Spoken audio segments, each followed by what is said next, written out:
Hey, so I'm back again with another video. Today's a little special because this video is based off of what I'm supposed to be doing for my project for a video class that I have. So I thought since I'm doing this video, I might as well also post it to my channel. So here we go, let's get started. So the first moment that I would like to talk about is the day that I got my license. This was November 16th of this year, so it's pretty recent.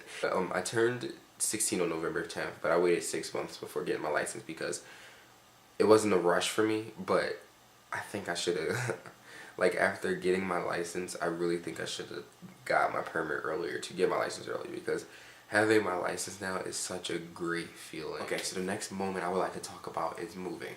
So over the past 10 years, I've moved over 9 times. And believe it or not, I'm also moving again. Like, yeah, it's crazy, but it's a great thing because it's helped me meet a lot of people. Not that they're all nice people and not that they're all people that I want to deal with, but it's helped me meet a lot of people and to learn different types of personalities, and it helped me really learn how you can differentiate who you can trust and who not really to trust, because you can really tell the difference after living in so many places.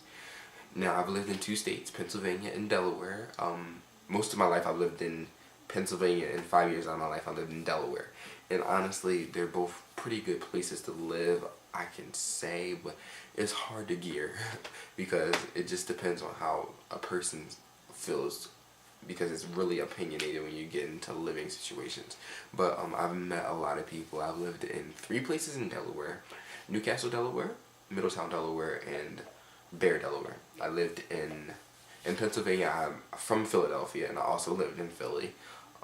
I lived in Philly for a lot of years. I've lived in Lansdale, Pennsylvania, as well as Bethlehem, Pennsylvania, and I lived in a place called Chichester, Pennsylvania, which is near Chester. About 10-minute difference. It's near Newman University, if you know where it is. And yeah, from all of those places that I've lived, I met a lot of people, and I've dealt with a lot of people, and it's a great way to be able to know how to deal with people and to learn how to be more outgoing and to learn literally who to deal with. And I know that might sound rude, but it's really the truth. My next moment also has to deal with moving, but it's the last move that I made. Well, significant move, because believe it or not, I'm actually moving again next year, but I'm staying in the same area.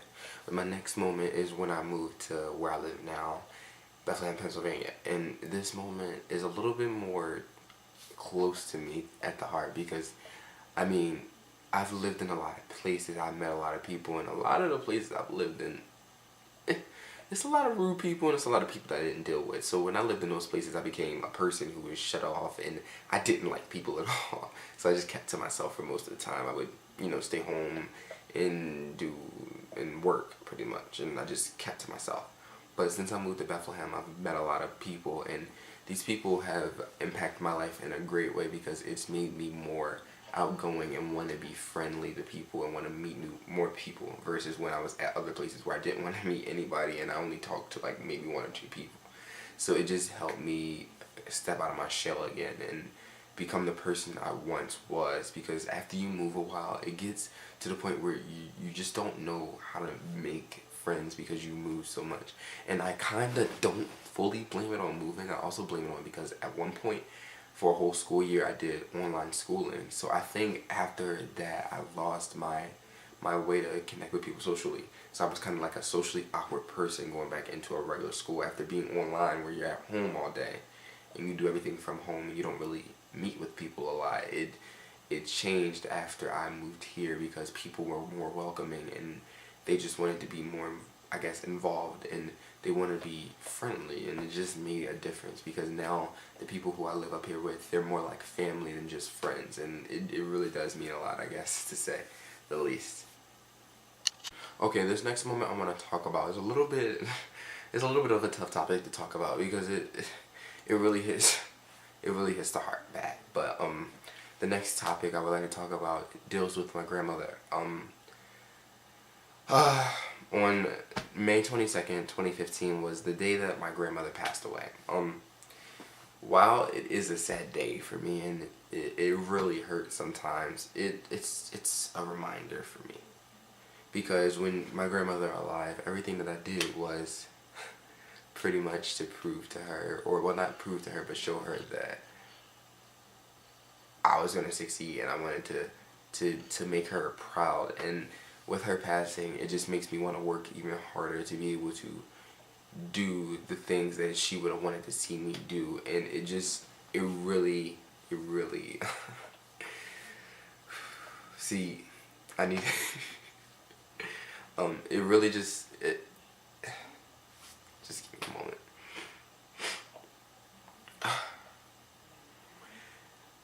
It's just like when you really love somebody and they love you back and they really want to see you succeed.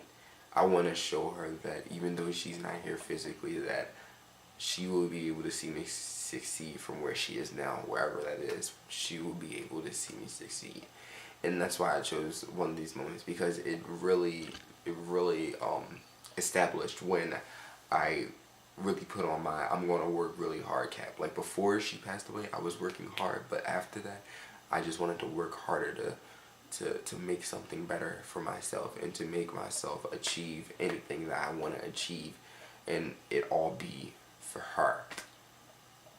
It's all to make her proud, and that's why I chose that moment, because it's just something that means so much to me, but it also brings joy because I know she would be so happy.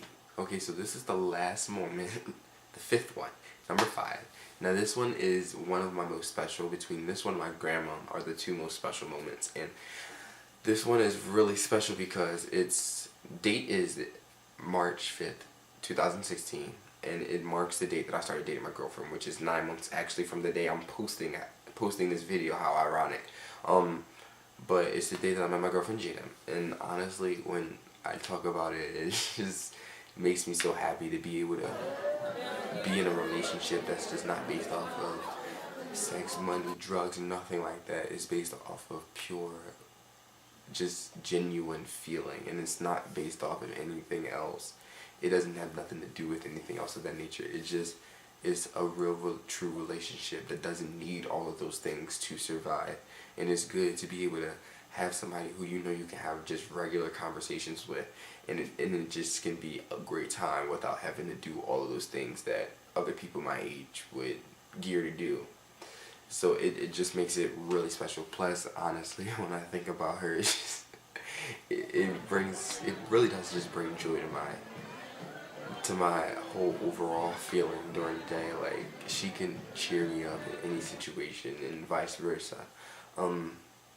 Yeah, so that is like one of the best feelings. Like, if you are ever trying to start a relationship, don't base it off of any of those immature things. You need to base it off of, can I talk to this person? Can I have a relationship with this person without it having to be about money, sex, drugs? Can I be in this relationship and feel like after 5 or 6 months I can still talk to this person like I just met them?